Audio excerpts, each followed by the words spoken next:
Rachel Gunn R.N. was a show. This early 90s comedy featured the most unprofessional hospital staff in television history, a lot of former Chippendales guys, an inexplicable amount of dancing, and Batman before he was Batman. Tune in as Brynn, Aaron, and Barry try to diagnose this ill-fated sitcom.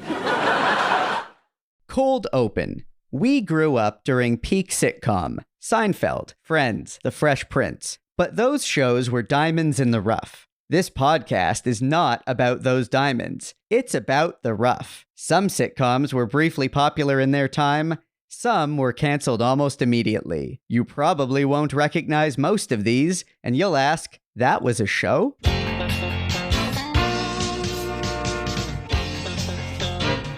That was a show? The podcast about failed or forgotten sitcoms from the 80s and 90s, starring Brynn Byrne, Aaron Yeger, and Andrew Helmer as Barry.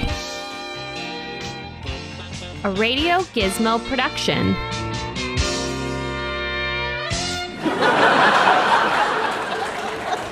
Hey, folks, we're back. Welcome to episode 32 of That Was a Show. Hi, Brynn. Hi, Barry. Hi. Hello! We've got a lot to talk about today.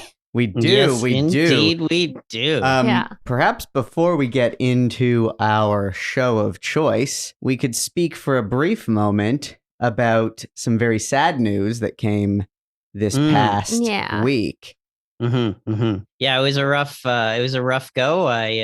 We lost the great comedian Norm Macdonald this week, and I gotta say, like a lot of people this week, I've spent a lot of time just watching Norm Macdonald clips. Yeah, it was really sad. Norm was a big. He's a big influence on me, like in terms of comedy, and also just as an adult. Like I just occasionally just always turn to him for like random laughs when I was having a bad week. So Yeah, absolutely. His humor was so specific. Like his whole shtick it always killed me. It always incredibly unique. Yeah. I mean, didn't I go on a rant about his moth joke like You 2 did. episodes ago? You did. And it's another case that's like very sad about, people in the public eye who have kept their like lung illnesses from from everybody. Not that it's anyone's business, but it's also like, I feel like a lot of people were shocked because we didn't know that he had cancer. Yeah, and it's indicative of the fact that a lot of people clearly don't feel safe being open about certain things in our that's my society. Point. Yeah. And that's not he always, at least from what you glean from him, I mean, he has that great quote about cancer, whereas like, if you lose your life to cancer, the cancer dies at the same time. So that's not a lose, it's a draw. And I love that. Oh, wow. And like, wow. but he was just, I think he was the kind of guy who like, he didn't want that to be the conversation. Like, right. He never stopped doing what he was doing. He never stopped trying to make people laugh. And I think, when we find ourselves attached to celebrities, we feel like maybe we're owed a part of their personal life. But yeah, the fact of the matter is we aren't. We are not. No, not at all. It's weird especially with the internet, like the level of, like these parasocial relationships really, really run deep. Like, it's a very odd phenomenon. But I feel like somebody like Norm Macdonald, he's just been like in our lives since we were kids, so it feels personal and it feels like, you want to know. This one hurt. This one hurt, man. And as Canadians, he was a very proud Canadian. And although he worked a lot in the United States and that's where he probably became most famous, he always kind of returned to Canada from time to time to do certain things here. And on that note, back in 2016, I got to attend the Canadian Screen Awards. I won't go into any further detail on why, because I don't want to make this about me, but I bring this up purely just because Norm Macdonald was hosting. Right. Oh my God, I forgot. Fantastic. It was so good. It was like a highlight of our. He was such a great awards show host. Incredible. And the one thing I also distinctly remember, Brynn was there with me. Yeah. I distinctly remember that he pitched the idea that Canadian Screen Awards be called Candies, named after John Candy. Oh.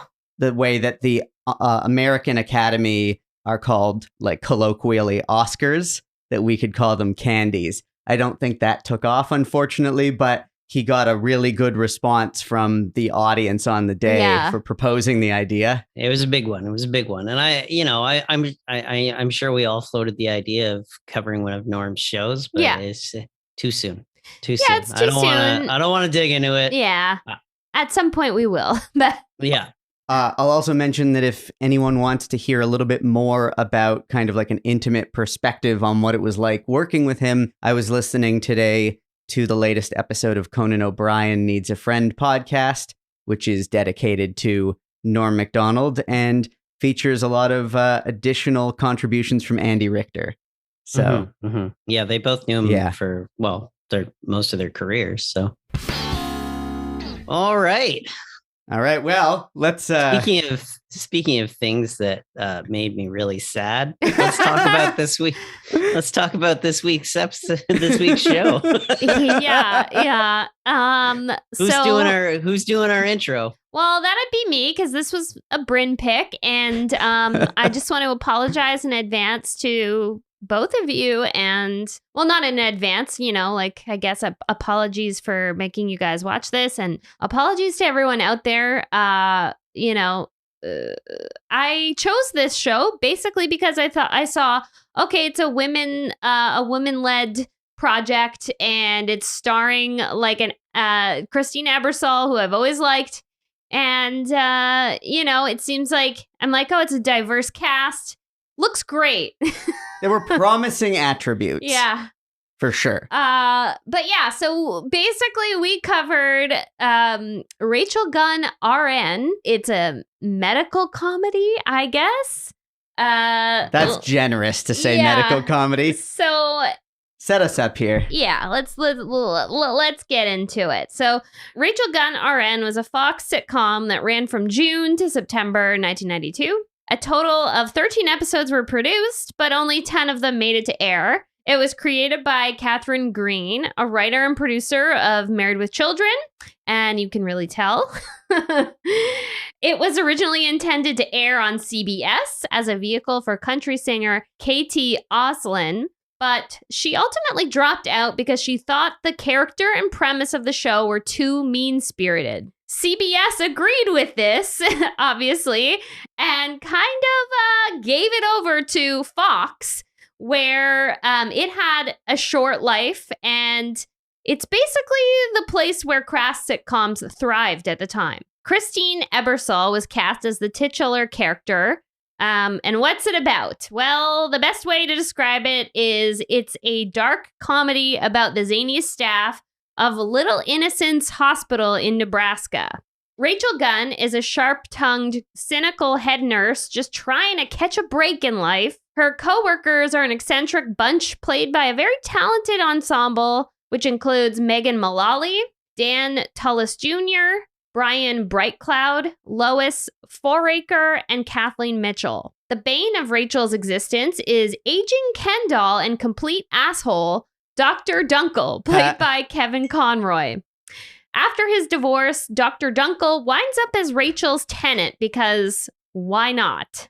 There's also a strange amount of dancing and a pervy undercurrent to many plots, which was a hallmark of Fox shows at the time. We watched the pilot and episode 8 for this podcast, and I'm still not sure where the show was headed, if anywhere. Critics didn't like this show, but praised Christine Ebersole's performance.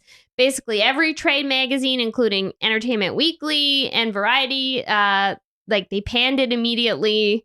A review from July 1992 by David Hiltbrand for People magazine was particularly harsh. So the article is called Picks and Pans review, Rachel Gunn R.N. You guys can find it online if you want.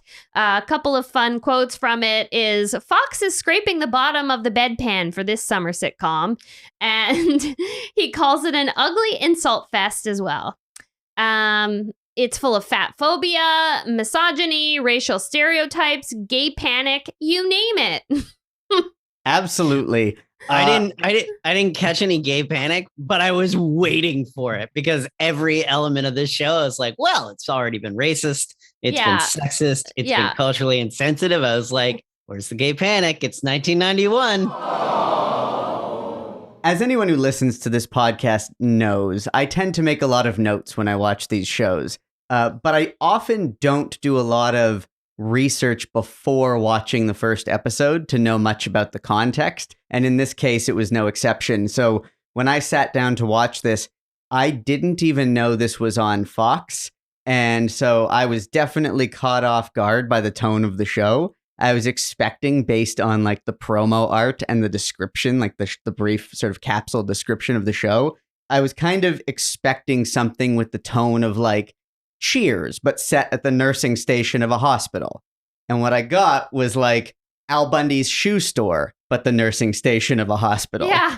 Like the most sort of, I mean, like those reviews said, just dredging the bottom in terms of like the harshest, but like that super rapid fire style of dialogue that is reminiscent of Married with Children. And why does that show keep coming up when we talk about this stuff? I mean, it was seminal for the early 90s. It was a huge show. It was like, it's iconic.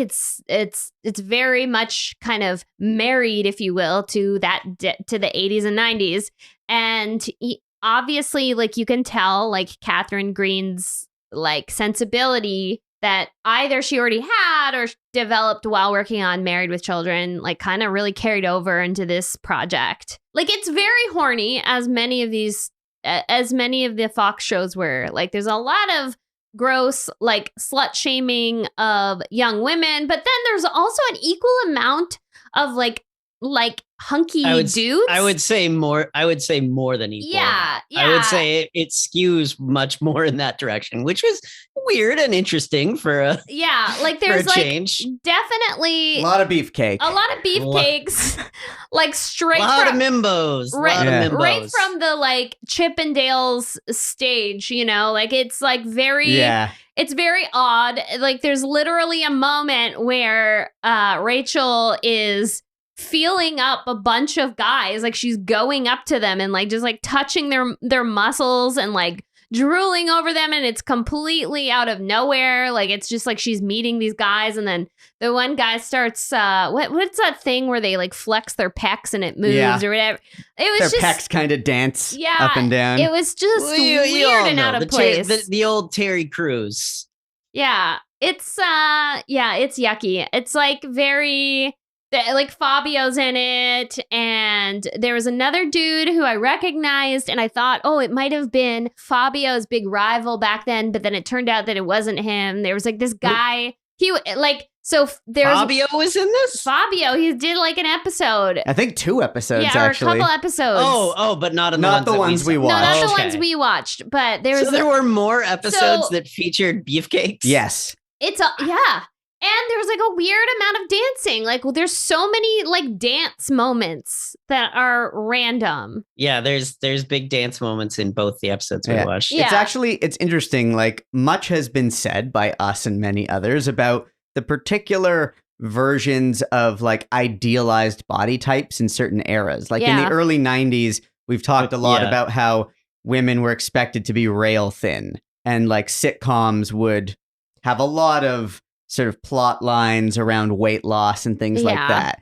And this show kind of brings up the sort of equal and opposing trope of the male idealized form, which is like the thickest guys you can possibly imagine, where it's like so muscular. They're like bodybuilders. Such big bodybuilders. And they have that like long hair. Like oiled up bodybuilders, tanned, oiled up. It's weird. It's very, very like weird. WWE type of. Yeah. It's definitely, it's a Baywatch bod, you know? Yes. Baywatch bods in the 90s were big on male or female because, rail thin and bosomy on one side. Right. Yeah. And giant and also bosomy on the other side. And also bosomy. Yeah.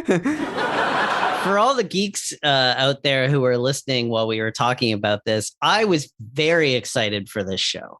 Very, very, very excited because it was, as Brynn mentioned, Kevin Conroy was the male lead. Yeah. Kevin Conroy being one of the most prolific voice actors of all time, who has famously, since 1992, has been the iconic Batman voice. He is the Batman that every geek hears in their head when they read a Batman comic. There is nobody who's ever done it better than Kevin Conroy.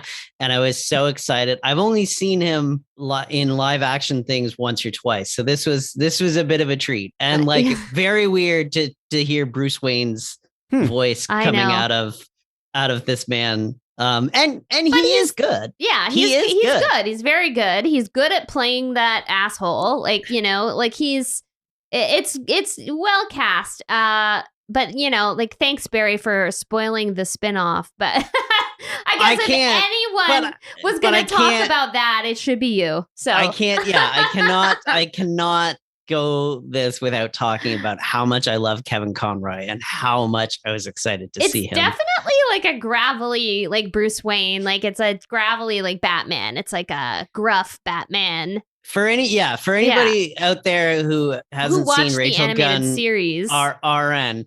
So the speaking voice he uses in Rachel Gunn R.N. is basically the fake Playboy persona that he uses when he's Bruce Wayne. So it's weird to see that kind of play out in live action. An interesting thing just on this character is you go into this, you get the premise. Oh, she's going to move in with this complete asshole. Obviously there's going to be a will they, won't they somewhere down the line.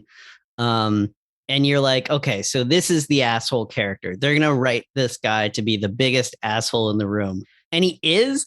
But was anybody else kind of surprised? And I'm like, oh my God, everybody's somehow so much worse. Yeah. Like she is the biggest asshole in the room. Yeah. She is one of the least pleasant main characters I've ever encountered. And that's fine.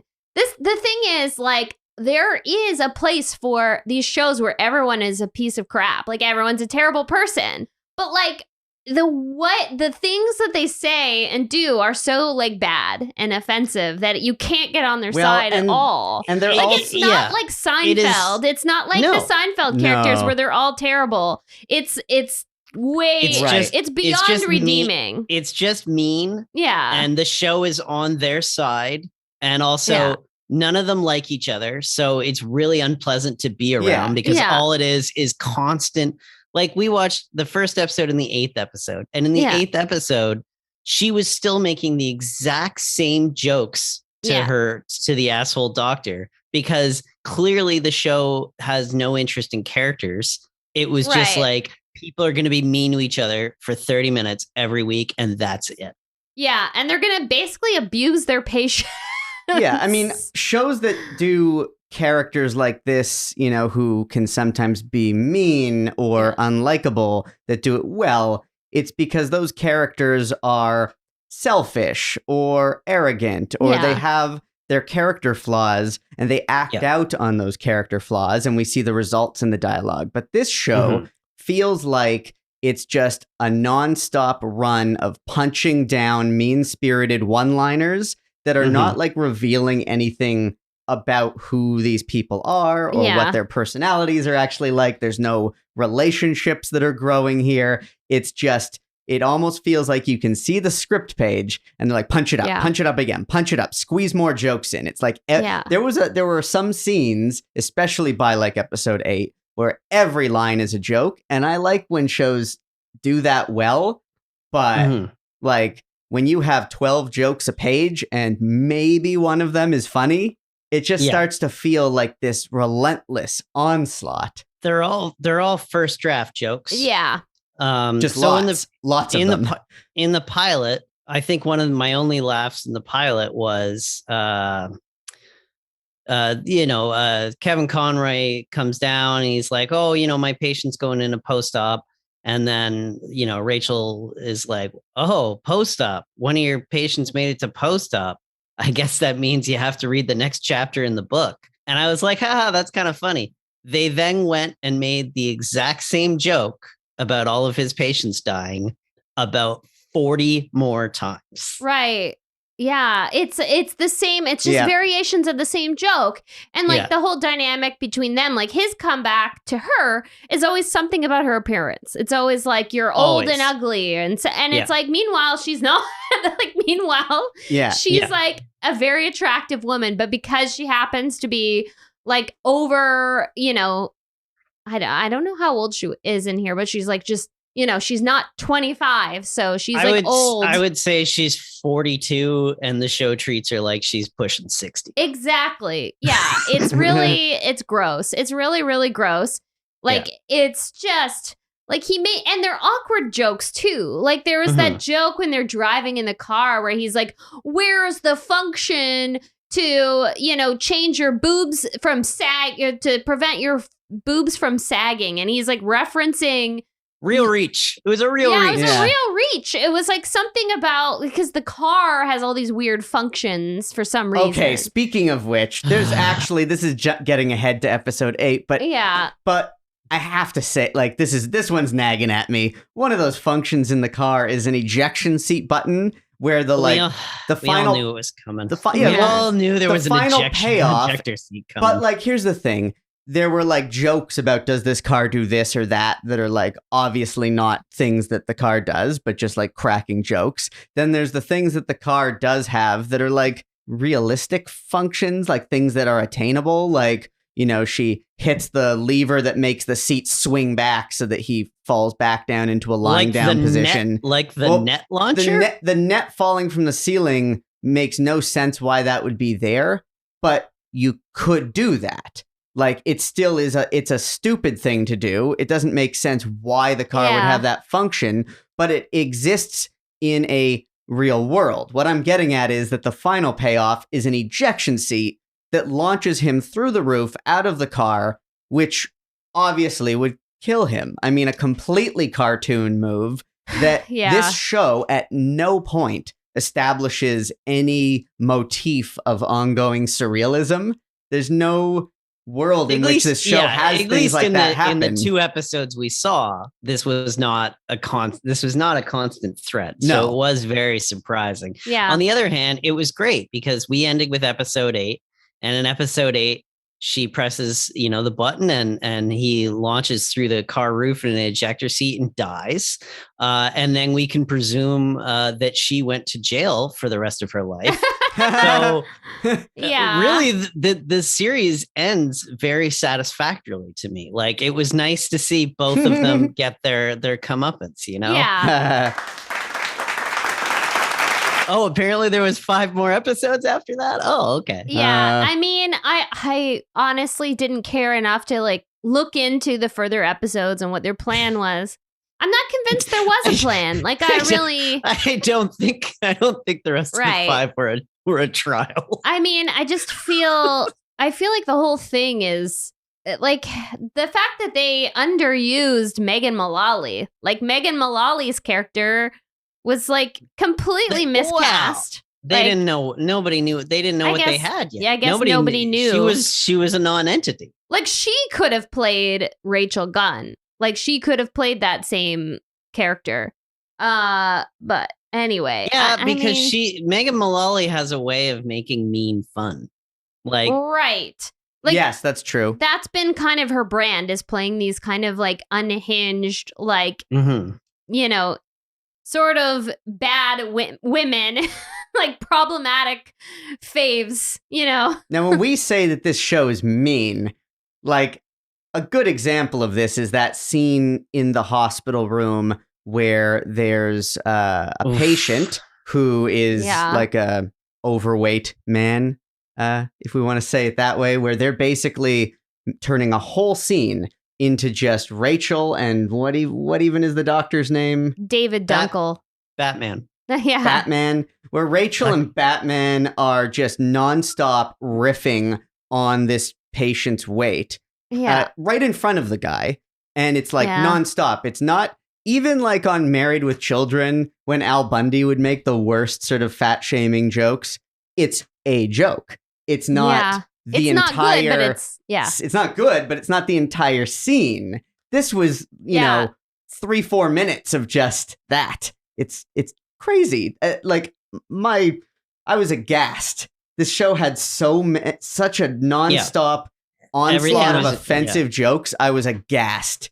Yeah, it's not. It was very, And it's not one of those things where it's like, okay, they're super offensive and the joke becomes like, it's almost like we're supposed to be on their side. Whereas like there's other series and other movies where the same thing is happening, but it's clear that the joke is that, oh, they're horrible. You're on everyone else's side. To use the Al Bundy example, we're not supposed to be on Al's side. We recognize him as being a despicable guy. Yeah. Yeah. She is supposed to be a sort of heroic, typical protagonist. And this is not to say that, like, obviously you can write women that are like bad people and like, you know, but there's just a way to do it. Like that is not the issue here at all. It has nothing to do with her being a woman. It has everything with this being a very mean-spirited written thing. And I think a good example of all this would be like, you know, the one I keep coming back to would be, It's Always Sunny in Philadelphia.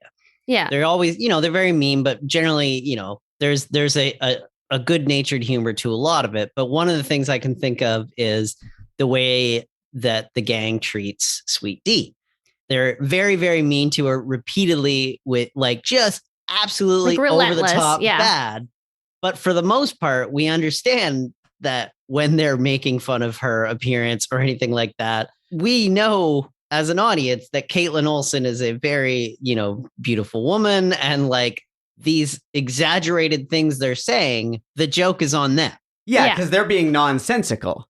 Right? Yeah. So maybe that's what they were going for with this, but it just doesn't work the same way. I don't know. No, it's all punching down. It doesn't work because I'll tell you why it doesn't work. It doesn't work because it's not funny. Yeah. That's why it doesn't work. It's not funny.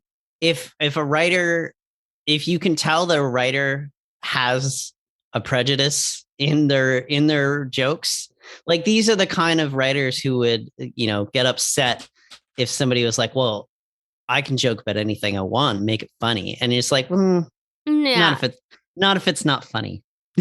Like making a joke doesn't automatically make it funny. Making a funny joke makes a funny joke. Yeah. So these are all bad. Like the way I imagine all of these characters, none of the characters like each other in this show. They're all miserable to each other. They're miserable to be around. It's nothing but 30 minutes of nonstop barbs back and forth. Mm-hmm. This is like if Seinfeld was just scenes between Jerry and Newman. Yeah, it kind of is. Yeah. It's a lot of antagonism, and it feels like probably what If Hell Exists, that would be like, where you just don't like anyone that you're surrounded by on a daily basis. And so speaking of antagonism, one of the things I noticed that's certainly the case in this show, but it seems to be maybe like a Fox trope especially, is this sitcom land, where there's a constant war between men and women. Yeah, yes. It's misogynist, but also it seems to be positioned almost as if it's like someone read the title of that famous book, like Men Are From Mars, Women Are From Venus or whatever, and just without even reading the book was like, that will be how we define our entire TV network. So it's like kind of like this battle between men and women who can't get along, who can't be friends, who can't have positive relationships with each other. Even down to like the basic setup off the top of this doctor who has apparently, we learned, just gotten divorced.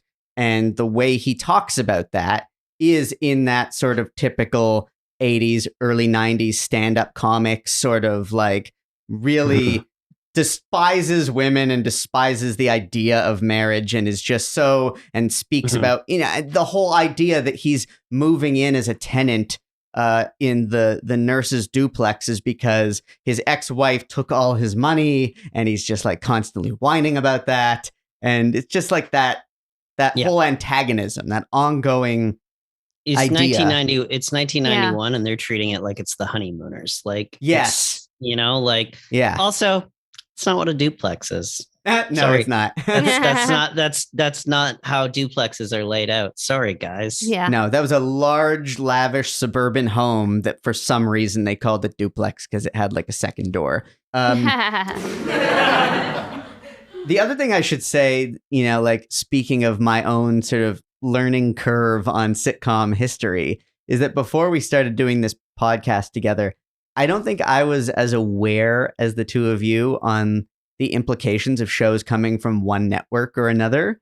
And like we've talked in the past about how I didn't really know much about what TGIF was, but like I'm only kind of through the course of our podcast learning that Fox shows tended to be the sort of cruder, more R-rated comedies, and NBC would be like the more adult comedies, and ABC would be the more family or child-friendly comedies, and like the way that each of these networks somehow had their lane is something that's pretty new to me. And CBS made shows for people who left the TV on all night. Yeah. Like the thing about CBS is like it's hard to pinpoint their sort of brand. Like I feel like it's skewed older. Like I do think it's skewed like toward like, more kind of like suburban, like older audiences.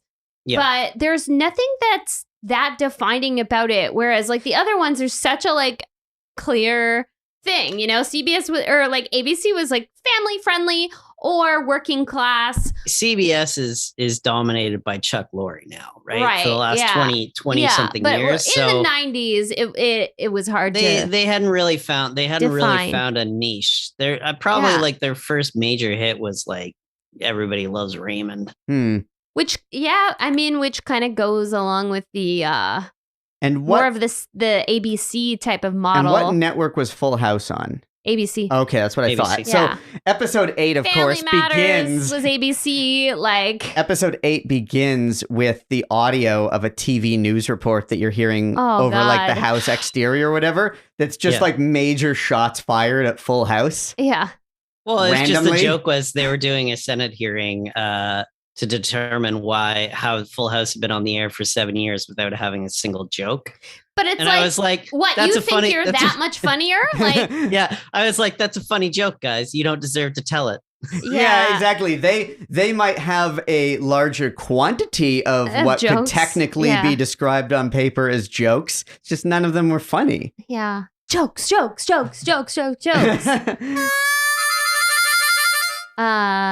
I don't know, man. It was it was kind of exhausting. Like I like Christine Ebersole a lot, and I will still kind of stan her even though this show is trash. I really dislike her in this. Yeah. Like a lot. But everybody, there's not much to like, sadly. Like there is like I mean, I also don't care for her performance. She is the biggest one in a crowd of people going way too big. Right. That's fair. Mulally has moments, Conroy has moments. But the whole thing, the whole style is very self-aware. You're seeing actors kind of prancing around on stage, putting their constant run of jokes out there as if they're doing some sort of like, I don't know. It's like it's in front of an audience. It's in front of an audience, but it's very like self-aware of like, my turn to talk, joke, joke, joke. Now it's my turn to talk, joke, joke, joke. And it's very like aware of itself. They're all kind of putting on that show. And it's almost like watching like a tennis match where they're batting the ball back and forth, joke, joke, joke, joke, joke, none of which have laughs, but just line. It's sitcom acting, right? But it's also the good ones know how to find a character in there, right? Yeah. Yeah, I mean, in the I good don't ones, think these ones do. The good sitcom acting is bigger than a drama where characters are, portrayed by actors who are completely in the moment and like not aware of an audience. But at the same time, like usually they get lost in the scene. Like usually, I don't know, as an example of a show with rapid fire dialogue that, works, you can look at shows like Cheers and Frasier of the time. And, if Frasier and Niles are exchanging one-liners, Frasier's talking to Niles, Niles is talking to Frasier. They're going a little bit bigger than two real human beings who would be in a living room, but they are talking to each other, and you can perceive that relationship between them. Whereas this is all for the benefit of the audience. This is never to each other. What I'm saying is the difference is you find a character, right? They're all playing for an audience. They're all going big. They're all doing that. But on something like Frasier, they're playing characters, and it doesn't matter if the audience laughs because they're in the scene. Whereas in this one, like they're gonna stop shooting if nobody's laughing. That's what it feels like. They're like, laugh. Yeah.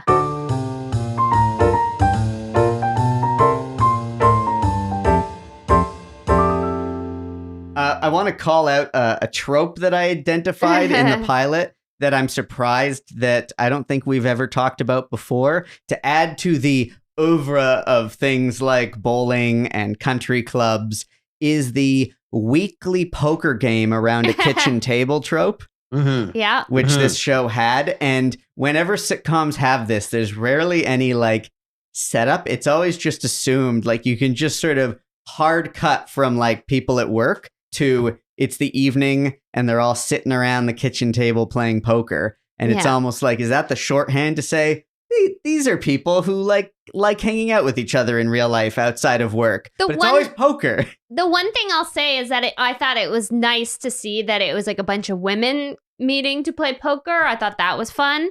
But like that's but all I'll say. I also found it weird because I'm like, in the last scene, I was under the impression none of you liked each other. Exactly. So it didn't feel earned at all. It didn't. You're right. It felt just wedged in there. Yeah. I mean, even Star Trek: The Next Generation had this. Every show from the time had this. Had a poker game. The dietitian was there, and like they clearly don't like her. Yeah. Yeah. Very strange. That whole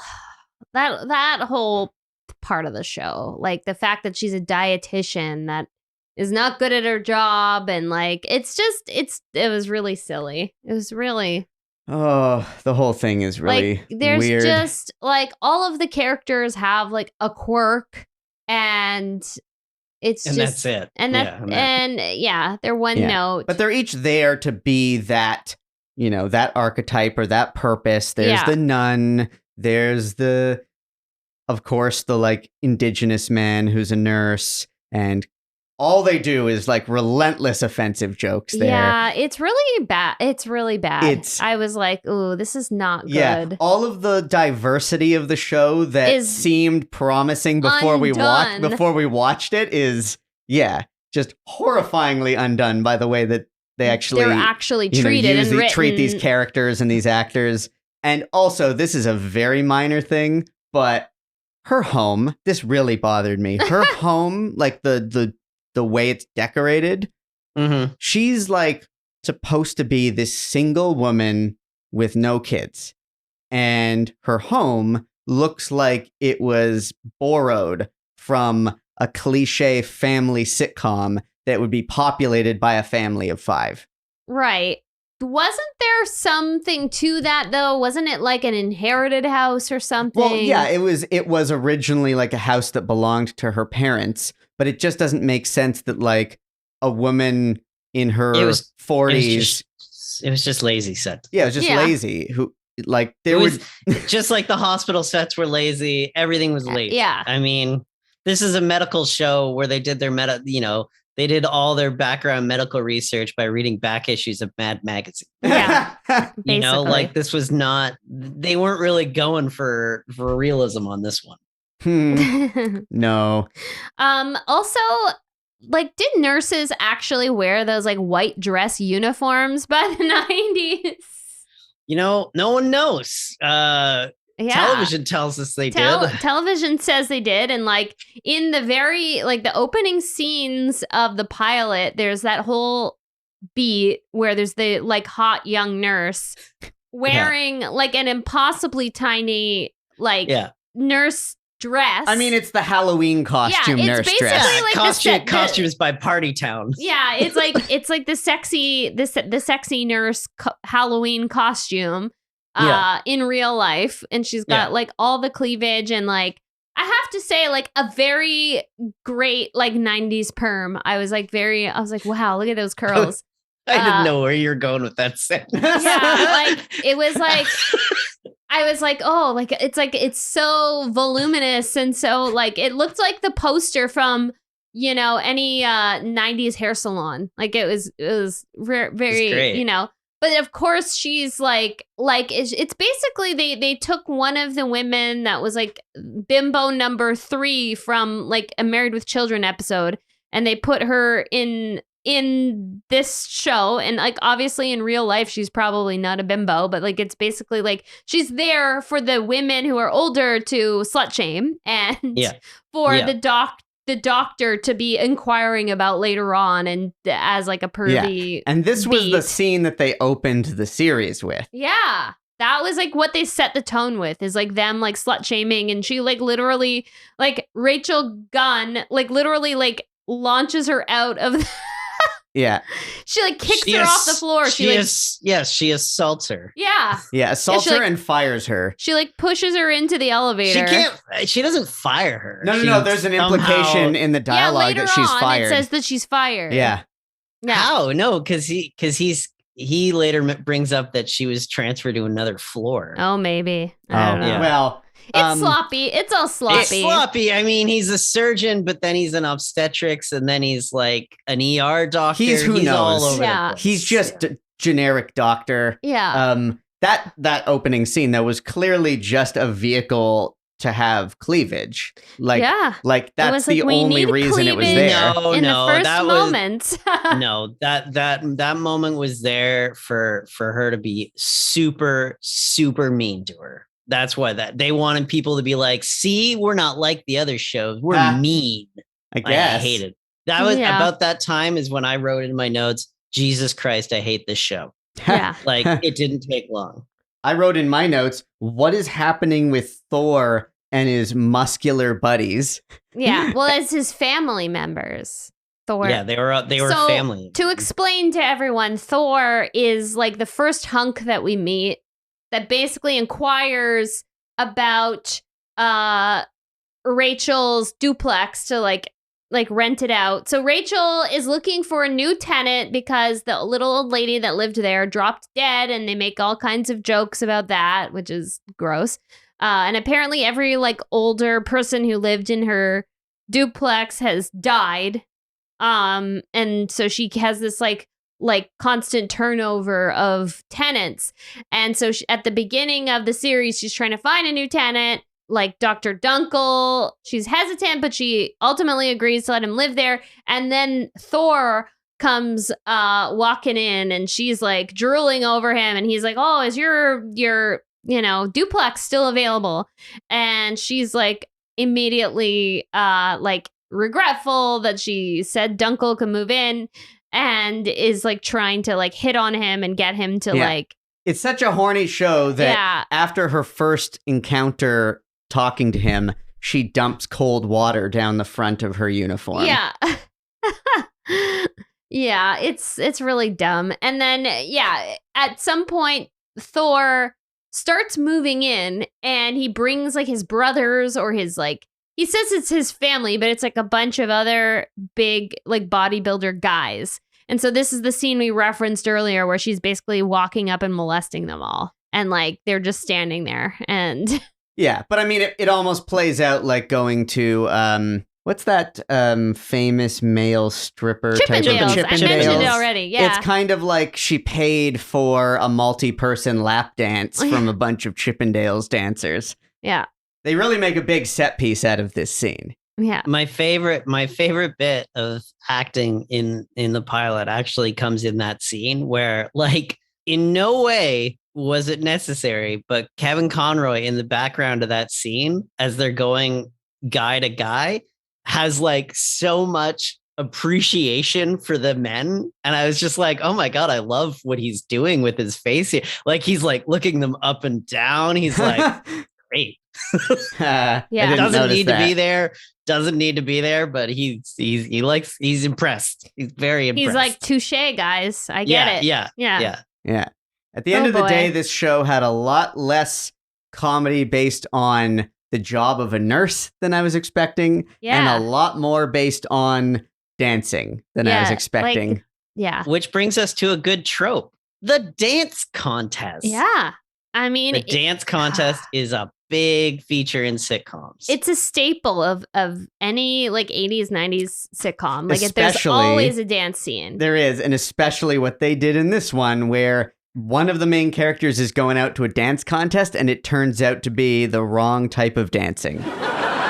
Yeah, so basically they're both short on cash, and by they I mean Rachel and David Dunkel. They're both short on cash a particular month, and they need to like make the mortgage payment, the rent payment, etc.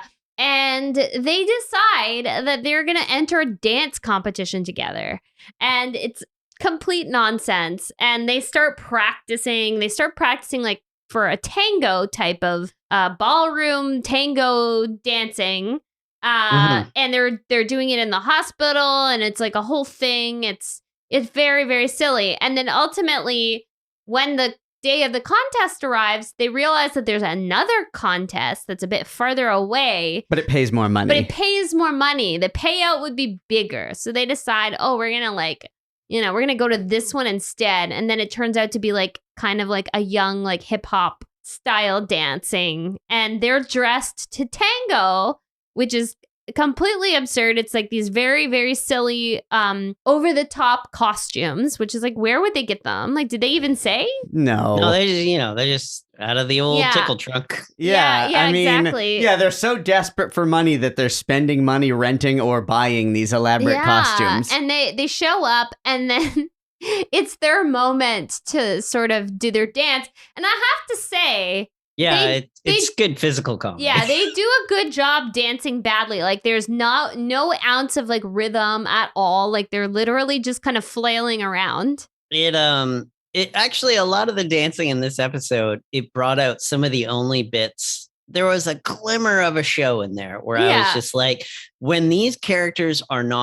when they were not being terrible to each other, and like they actually managed to have just a tiny bit of chemistry in their dancing scenes. And I was just like, see, if these two were like scheming and they were on the same side, I might be able to get behind the show at times. Like where I was like, they're mean, but like, because it was just constant barrage of insults, like you never get a chance. But I was like, all right, well, if these two were on the same side, the show could work. Yeah, totally. Because a good sort of basis for comedy in a show like this would be the sort of old saying, the enemy of my enemy is my friend, where you take a couple of characters who are sort of foils for each other most of the time, but you have an ongoing thing where they sometimes join forces to take on some sort of institutional villain or bigger sort of challenge that comes up in the plot, where people who often bicker can kind of work together to like take on the world. And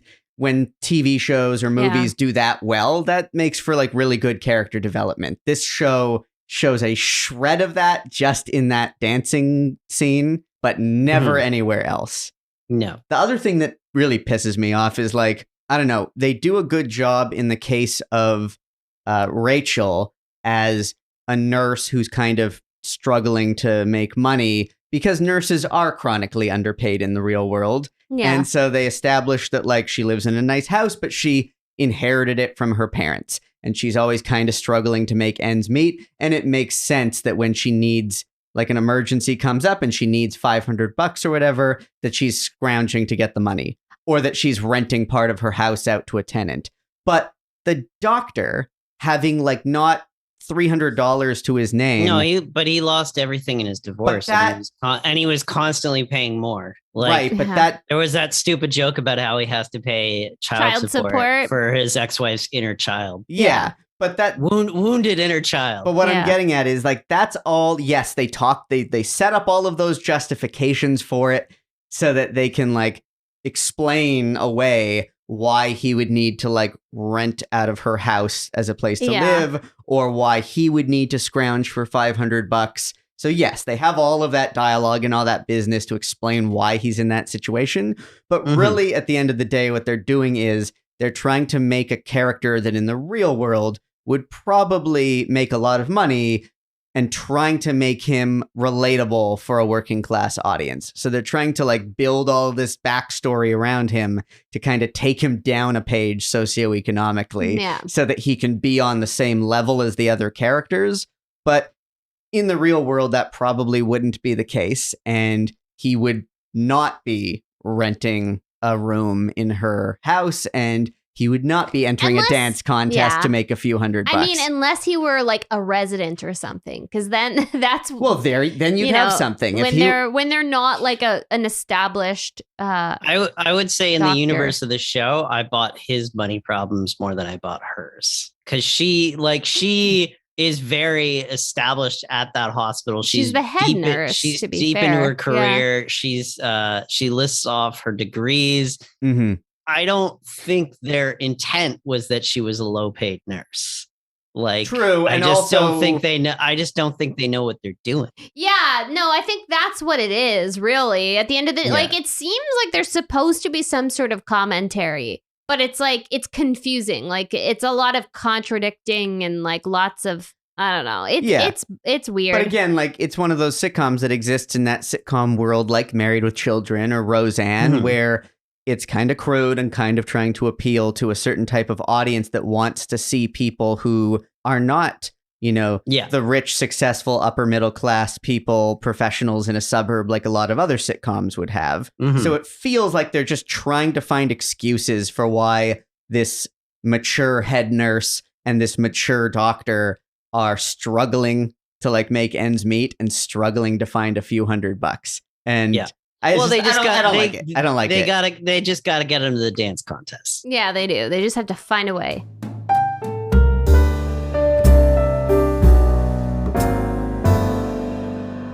So, Brynn, how would you like to connect Rachel Gunn R.N. to Friends for us? Yeah, why not? Let's do this. Rachel Gunn R.N. is separated from Friends by 2 degrees. So it goes like this. Megan Mulally, who played Becky Joe on Rachel Gunn R.N., guest starred on Mad About You. Oh, no. You've been banned from this. I don't care. It's so fun to watch your reactions. So Megan Mulally guest starred on Mad About You, which co-starred Lisa Kudrow as Ursula Buffet. And as you know... No, we don't know. Please explain. Lisa Kudrow played the other Buffet, the more famous Buffet, Phoebe Buffet in Friends. Sigh. But actually, I am kind of curious now about Megan Mullally's guest starring role on Mad About You. Do you know what kind of character it was? I didn't get into it. No, because none of the three of us watched any Mad About You. Yeah, much Mad About You. I did as a kid. I used to watch the reruns a lot. It came on. Yeah, it came on. I didn't watch it independently, but my parents watched a lot of Mad About You, so it was just like on in my house a lot. So I certainly like caught a lot of scenes, but I don't really have much memory. I had seen enough of it that I always associated it with like a form of comedy that was just pretty much just like giving up, which is why that joke of George and Susan watching it on Seinfeld always landed big for me. Yeah. I mean, I think I watched it because I liked those sitcoms that were set in New York City. It seemed so like exotic to me as a kid who grew up in a rural area. Like it was very appealing to me to watch shows set in New York where people lived in apartment buildings and stuff. I found it really exciting back then. Everybody has that. That's why there's so many. Yeah. I was just familiar with it enough that joke in Seinfeld is one of my favorite all-time jokes in all of Seinfeld. Every time I watch it.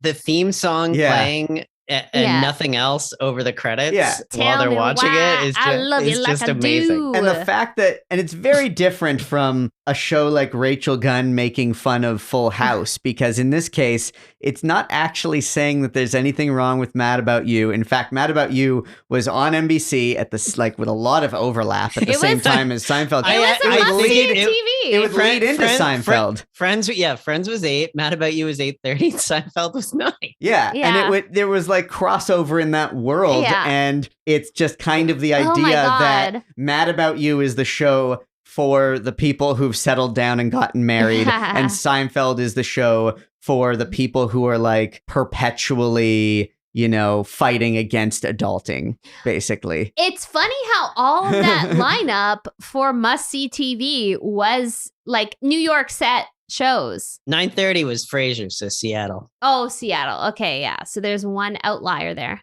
All right. Enough about that. Enough about Mad About You. Apparently, you can never get enough about Mad About You. I'm mad about it. What of the spin-off? To be honest with you, it was pretty straightforward. I mean, most of the supporting cast, unfortunately, didn't really do too much. Like, they kind of worked on and off throughout the 90s. Christine Ebersole continued to share her talents with the world, co-starring in a lot of films and TV shows. Recent credits of hers that I really liked were Mariel Davenport, Portia Davenport's mother on Search Party.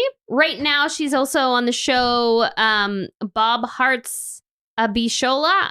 I don't know if you guys have seen that. I don't know. It's the role of Dottie. And she's also on the Kaminsky Method right now. She's just iconic. She's just one of those women that you've seen in television for years and years and years. Like, she's in everything. She's always like on fire, in my opinion. Like, she's always like excellent. Yeah. And then, as Barry already alluded to, after his stint, well, actually didn't allude. He like explicitly laid out.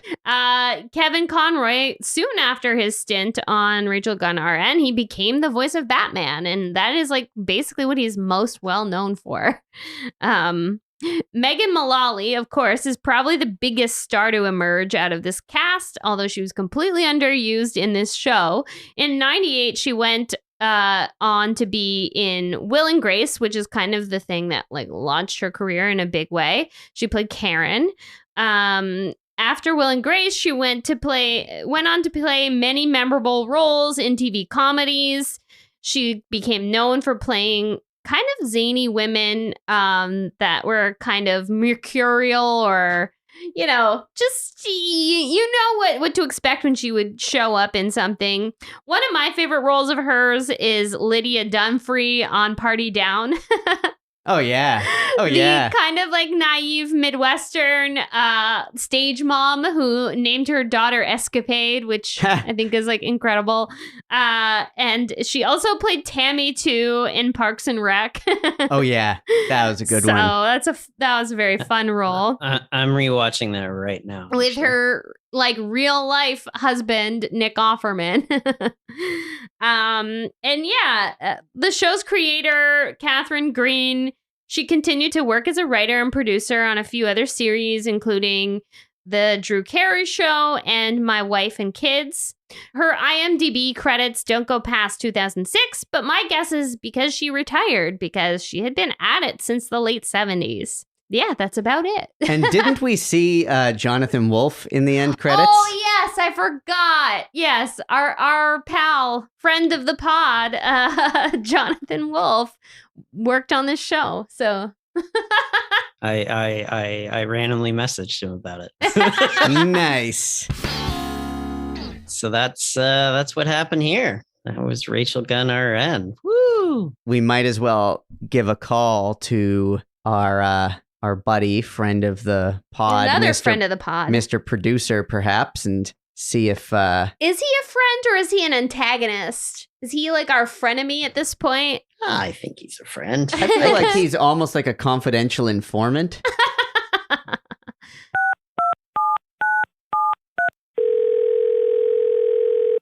Aaron Yeger, my friend. How are you? Oh, hello, Mr. Producer. What? Nothing. You just usually don't answer the phone so cheerfully. You're usually way more confused. Oh, yeah. Well, my grandson Milo, he got me a new phone. It's got the who's calling you identification. What an invention. Do you have one of those? Caller ID? Yeah, I've got caller ID. Way of the future, kid. So what are we talking about this week? Rachel Gunn R.N. Oh, sure. Oh, sure. Yeah. You've heard of it then?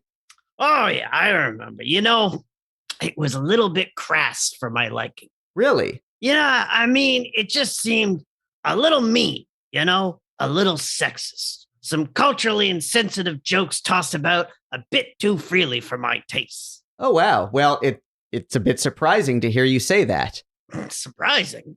Well, I mean, you're a bit rough sometimes. Hey, I've got some edges, sure. You know, maybe in this town, you might even say I got a bit of a reputation. You know, they say that producer, he's a fast-talking, hard-drinking, do anything if the money's right SOB.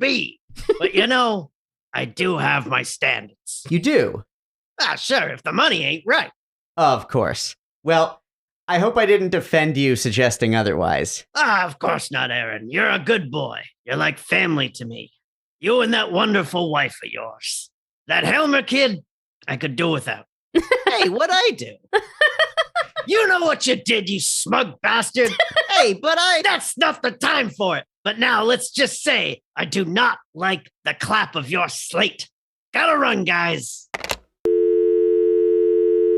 So does anyone have any leftovers? I mean, I have a note that just says, this was wow. One of my notes is just completely nonsensical. But if you've seen the opening credits of this, that's not how elevators work, you kooky nun. Because she walks in and then walks out and walks in again. Like, what was the staging of that? What did they think that was? And why was that in the opening credits? Also, did you guys notice, and I didn't put the effort in to watch more than the 2 episodes, but did you guys notice that they had like a couch gag in the opening credits? Yes, I did actually find that kind of cute. How they would, they had a gag at the end of every theme song where they were all heading in the same direction. And in the first episode, it was them all like eating pizza with the pizza box on a patient that was maybe dead. It was a dummy. It was all a ruse to get together in the room. Yeah, and then in the other episode that we watched, it was them with like Nerf guns ready to shoot the doctor. So they had target practice of him on the wall. Oh, target practice with him on the wall. But then when he walked in the room, they turned the gun on. They got him. So that was kind of fun. Kind of cute. Do you call that a couch gag because it's a Simpsons reference? Yeah. Yeah, that's a couch gag. I didn't know that expression. It's a couch, you know, and you see it pops up in a lot of animated shows do couch gags now. Like American Dad has a couch gag where Roger pops out of the car in a different outfit. Write in and tell us your favorite couch gags, everybody. Yeah. Cool. All right. Well, that was a show. Cut to credits.